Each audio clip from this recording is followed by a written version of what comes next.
Pro Group Management, workers' comp that works for you.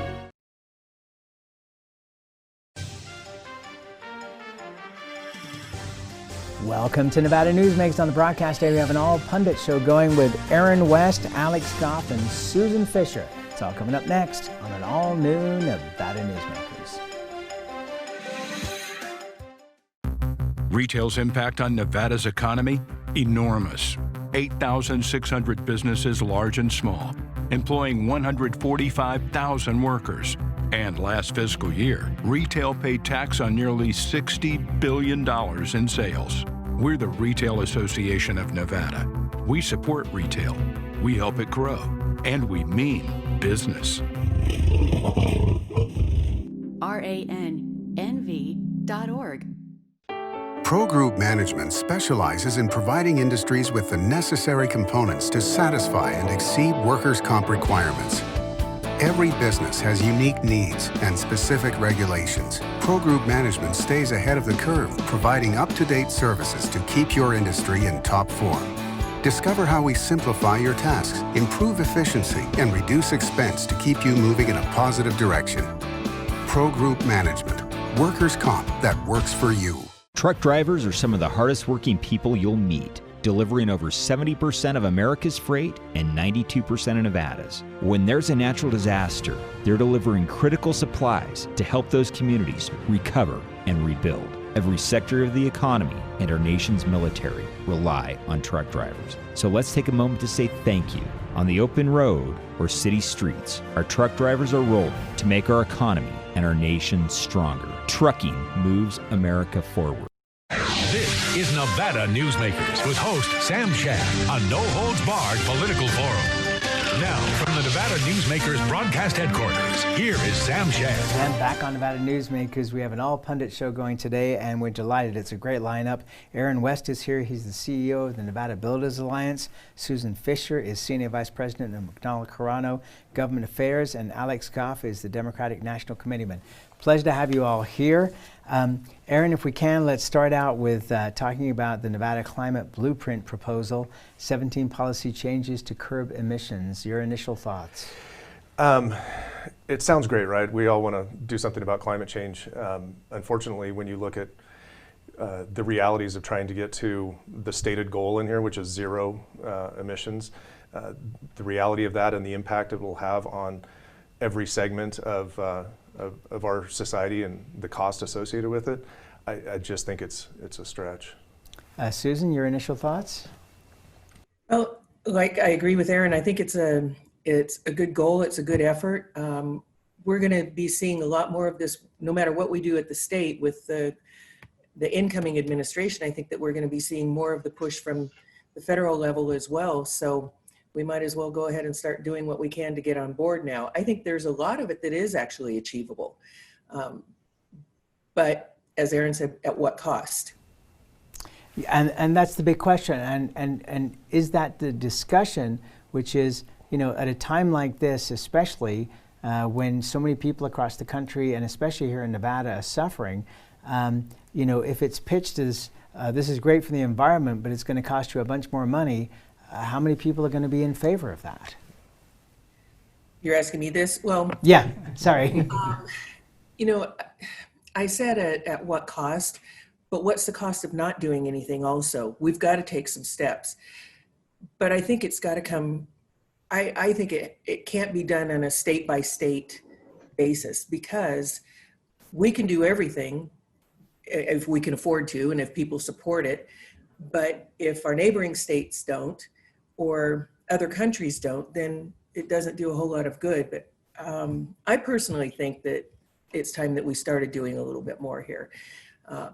It's going to be hard to get everybody on board, though. Aaron, you're chomping at the bit. Go ahead. Well, I think the challenge becomes, Susan brings up a great point. We can do everything we want here and take it out, extract that toll against the residents of the state of Nevada. But I mean, from a global perspective, right? If you look at the size and scale of California, and California represents less than 1% of the carbon emissions in the world, right? And so how, by them going to net zero, or Nevada going to net zero, and the toll that it's going to take on on so many different sectors, is that really going to move the needle from a, from that standpoint? So. So Alex, one of the things when you look at these kind of initiatives that are going out 30, 50 years, if you go back 30, 50 years and look at what people were saying then versus what happened now. I mentioned on the show the other day, the Jetsons, flying cars never happened. When we look at this, does it really make sense to make these wide changes at great expense when we really don't know what the future is going to bring? I think it's important to have targets and benchmarks as far as where we're going. And I do believe that technology is going to continue to get better as far as ensuring that we're having clean emissions. If you would have understood, 20, 30 years ago what price, even solar panels were at as compared to today, where they're a lot more economical. And I think that that's why it's important for, especially the federal government to provide leadership here, because the states can't do this alone. The states can't drive enough of the market to be able to bring this stuff down. The states can't invest enough to innovate on their own.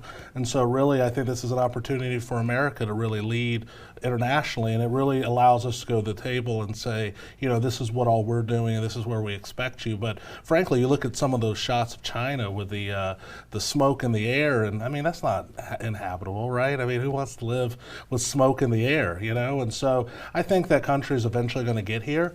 But it's certainly countries are coming online with this stuff now, right?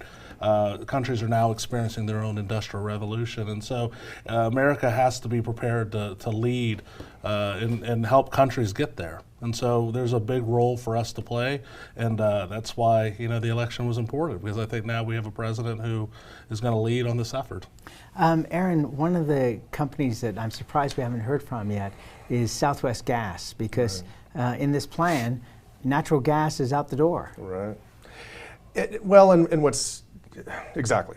And so to get into some of the specifics, right, and why I talk about it's going to have a financial impact on, say, from the construction industry, right? So if you talk about removing all natural gas appliances out of homes and businesses, and doing away with all natural gas power generation, everything else is more expensive. So now you're forcing more expensive appliances into houses, which is going to drive up the cost. Their electric appliances are more expensive to operate, so now you're adding to the monthly bill associated with that. And natural gas power generation is one of the most efficient there is. So again, it's all going to have a toll, and it's at what cost, right? Susan, go ahead and respond to that, but then I'll have another question for you. Well, I think that as Alex said, you have to set a benchmark. Whether we hit the mark or not, we've got to continue to set, as a country, as human beings, we have to set benchmarks for ourselves. If you don't, then we just keep spiraling down. So I think setting the benchmark is good. As Aaron says, yes, it's going to be expensive. I can't imagine not cooking with gas. Ooh, that would be awful. So I may want to backtrack on my position on saying that we should move forward with this. California has already said that they're going to do away with combustion engines. So by 2030, and that's significant. But who would have thought that we would have had as many electric vehicles on the road today as we do? There are a lot. I don't know. I don't have a sense of what that number is, but who would have thought we'd have as many as we do at this time? Yeah, but I mean, in terms of the overall market for cars, it's still a tiny number. Yeah. But it is growing, you're absolutely right. But here's something, and I'll bring it home for both you and I. I invested in a hot water heater about 10 years ago. And this is solo hot water heater, I should point out. And so we got the panels up on the roof. It was great for the first 10 years, no cost associated with the energy for that. But then because of the hard water situation in northern Nevada, that hot water tank just rotted. The cost to replace it was going to be around $10,000. And in addition to that, eventually the panels on the roof are going to go out as well. So even though the cost of solar is dropping, it's not like at some point you're not going to have to replace it. I know you have converted your whole house to solar. You're a big proponent of it. But are you concerned that within the lifetime you're living in that house that you may have high replacement costs, or that may affect your resale cost on that house? Well, I'm old enough, I think my solar panels will probably outlive me. So I'm not that concerned about it. If I was 20 years old, I would be a little bit more concerned, but excuse me, the payback on it, I mean, my ROI on my solar panels is 7 years. So if I do have to replace them again in another 18 years or so, because I put them in a couple of years, okay, I'll do it. But I think that their lifespan is probably going to be a little bit longer than 20 years. What is a concern, however, is that we don't have anything in statute that requires recycling of solar panels. They're just sent to the landfill. And I think that that's something that we need to be addressing, because we've got lots of solar panels out there that are going to be bumping up against lifespans. And, Alex, that's also interesting. We had a gentleman from a lithium mining company that is doing recycling of lithium, for example. Mm-hmm. And that was a very interesting program to watch. But in general, recycling has not been the huge success that people had hoped for. The New York Times did a piece, I think it's about 18 months ago now, where they went back 10 years ago and looked at what their concerns were about recycling and how there wasn't that many uses for the products. And they reviewed it 10 years later, the same author, and he said he was hoping to have a better story, but in fact things were actually worse now than they were then. The recycling is just really not as efficient, and you can actually repurpose sites that have been used for garbage dumps, where they play the U.S. Open is on a former landfill. So where does recycling fall into all of this? Because it does, it seems like we're all paying for it, but the benefits are not necessarily there. Yeah, this stuff is hard, right? But I think that's where leadership and vision and all the principles that we've discussed during this conversation come in, right? You set targets, you do hard things. I think America has done hard things in the past. I think we can do hard things in the future. And, I think that it's important to recognize that we don't have all the answers right now, but still the goal of having a world that more people will be able to inhabit, right? It's very, I don't believe as a country we can tell the world that, you can't have growth, or you can't do this, or you can't have children because of our mistakes, because of how we decided to burn emissions. And so I think we have to be prepared to lead on this. And again, some of the goals are very difficult to see right now because, like you've said, there's a lot of constraints. But I think America can do, America can do this, America can do better. And I think that some of this conversation belies the fact that we've already done a really good job as far as some of this. We've already drastically cut a lot of our emissions. And so I think the future is hopeful. Aaron, you want a last word in this particular segment? Yeah, I think, to your point, we already are an international leader, right? Look at China, India, Brazil, and the the lack of serious regulation in place for to handle pollution and things of that nature. So we already are leading from an international perspective. I do think that there's tremendous opportunity down the road based on innovation. So Tesla's a perfect example, right? I would love to drive a Tesla. I think they are super cool. Unfortunately, it's not in my budget, right? So do we get to a point where finally it does become affordable for everybody? From a solar perspective, I love solar, right? I would actually embrace the use of solar, but it also has its challenges. Look at all the rolling brownouts in California, where if you don't have that stable energy production and you're limited to those daylight hours and what happens as those daylight hours wane, there's more to be done there. And so the idea of just saying we're going to cut all these things versus saying, hey, we're going to invest in this innovation and this innovation and this innovation, which is then going to allow us to get to this point, this point, this point. I can't not let Susan jump in here on that last point. That's where the benchmarks come in. All right, let's take a break. We'll be back with our panel after this timeout. Safety. We all think about it. You think about it when he buckles in, when you check your mirrors and put away your phone. RTC thinks about safety too. In fact, we create it. Center turn lanes mean fewer blind spots. Bike lanes keep cyclists and you safe. Roundabouts reduce injury collisions, and all these crosswalks are designed to keep families like yours safe. Safety is your priority, and it's ours too. Every day, in everything we do. Because of UMC, there's a wide open road ahead of me. Because of UMC, she can grow up with her twin sister. Because of UMC, I'm here to help you. UMC, the highest level of care in Nevada. The signs and symptoms of cataracts can start out small with subtle changes in your vision.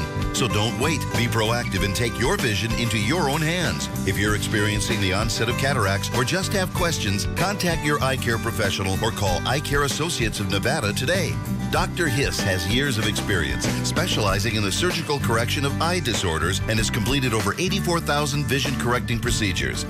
At Eye Care Associates of Nevada, we'll change the way you look at the world. This is Nevada Newsmakers. And back on Nevada Newsmakers, we've got an all-pundit show going here with Aaron West, the CEO of the Nevada Builders Alliance, Alex Goff, Democratic National Committeeman, and Susan Fisher, Senior VP at McDonald Carano Government Affairs. So the Economic Forum, Aaron, came out with their numbers this week. They'll be back again in May. The governor's already asked for 12% recommendations across the board from various government agencies. What are your thoughts on where we are as we head into this session? Well, Susan and I probably appreciate the fact that in some respects there's going to be so much attention put on the financial health of the state that we'll get to avoid some other really ugly conversations during the legislative session. So, I think unfortunately, our hands are tied in a lot of respects with what the state, can do to generate revenue, and even down at the local level. So, from the construction industry, some of that creates a little bit of concern from our standpoint because there's so few tools for local governments to try and address some of these issues. One of the areas that they do have access to is growth. And so we see, a lot of consideration of impact fees, connection fees. How can they extract more out of the industry that is still doing well? And so that's an obvious concern for us. Susan? Yeah, well, touching on the permit fees and impact fees and all, the local governments are looking for anything that they can. But the problem with that is every time you tack another $100 onto the cost of a door, a house or apartment or whatever, then you're knocking another person out of the market for moving in there or buying the place. So we need to have affordable housing, and we have to do something to spur the development, which is also going to bring in more revenue for local governments. So I think that local governmental entities are getting smarter about that now, I hope. But in looking toward the legislative session, I hope they just go in and at the beginning put all the policy stuff aside, even though I've got some bills that I want them to work on, but do the budget first. Don't hold that to the end, because they've just got to get that out of the way first, to the extent that they can. So in terms of building affordable housing, where is the encouragement there for builders to do it? Because I was talking to a Northern Nevada realtor yesterday, and they've had the best year they've ever had in 2020. We have a need in Northern Nevada for 50,000 new homes over the next 10 years. I'm not sure what the number is in Southern Nevada, but I'm sure it's probably comparable, if not greater. So what's the incentive that needs to be offered to get builders to build lower income housing? Because that's where the greatest need is.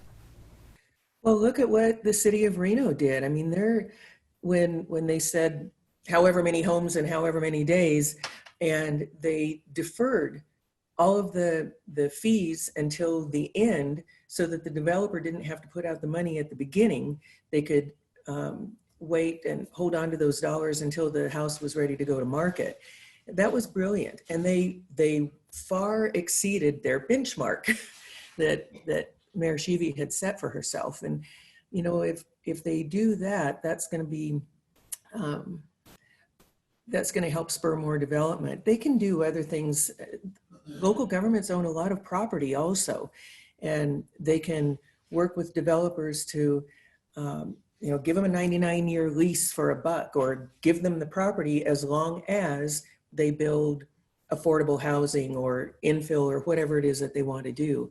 So I think that there are some things that they can do, but it is going to be hard. I cannot imagine a developer coming in and putting in a multifamily, apartment complex now because of all the stinky bills that are already being put in, discussed for next session that really tie landlords' hands.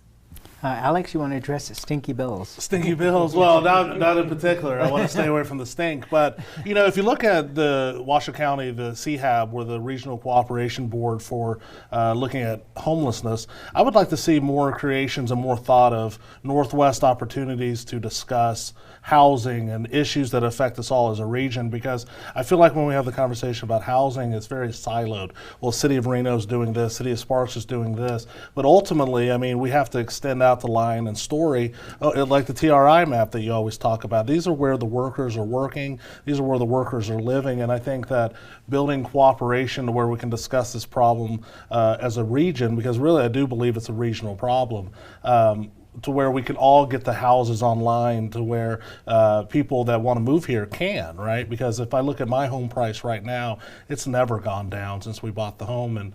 And if I looked at my old home, the first home that I bought, the price has never gone down, never really even stabilized. It continues to go up and up and up and up.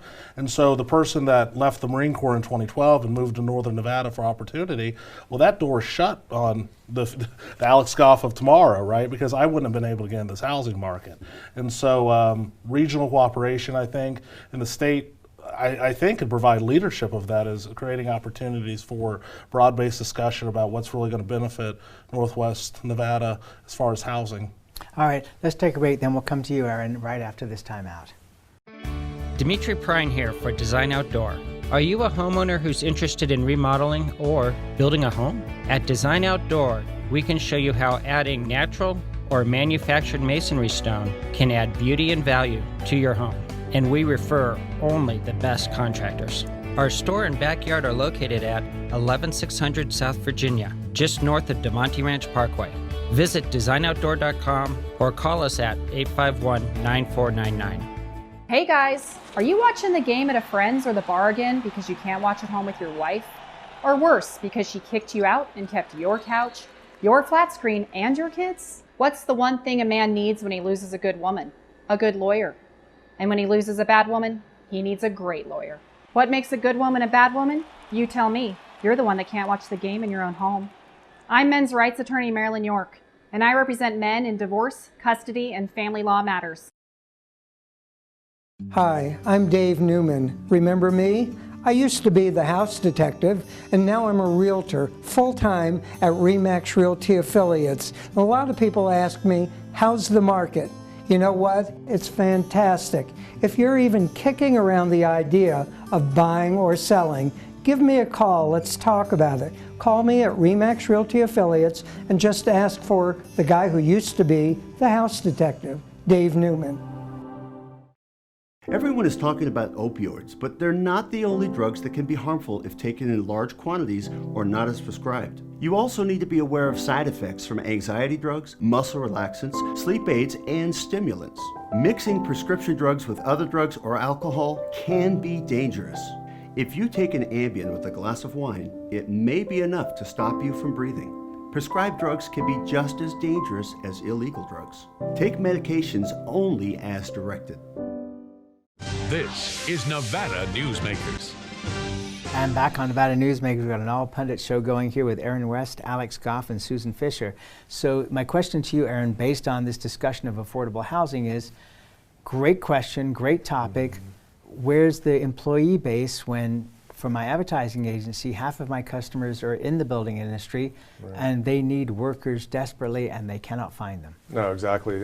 When you look at the last, 5 to 10 years in the construction industry, the number one issue has been workforce, right? And especially from an inflationary, we talk a lot about what's driving the cost of housing and why it's become so, why are we dealing with so many affordability issues. It's all based on that inflationary pressure. And so, not only from a material standpoint, but we have major inflationary pressure from labor side, and then also from the regulatory side. Again, kind of going the conversation we've had this whole time.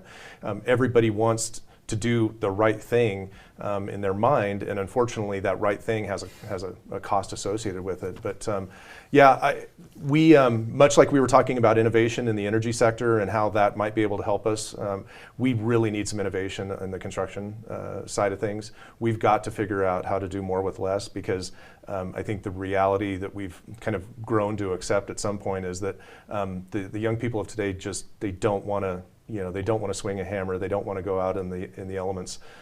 So we've got to get more creative on how we appeal to that.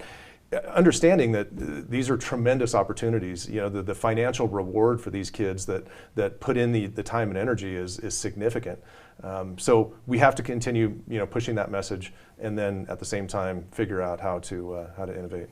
And I would say, and nobody has time to answer this, unfortunately, because we're out of time, but immigration reform allowing more people to be able to come in to the country and take some of these jobs that are so needed, I think would be extremely helpful, but that's for another day. Terrific panel. Thank you all very, very much, and we'll be right back. Brian Culpa Photography was born in the rolling hills of Massachusetts, and now he can help you experience the stunning beauty of Nevada in a whole new way through the power of flight. Flying has always been a passion for Brian, and at Brian Culpa Photography, he can make your imagination soar. Brian has the creative mind and tools to tell your unique story. Experience the bird's eye view at brianculpaphotography.com.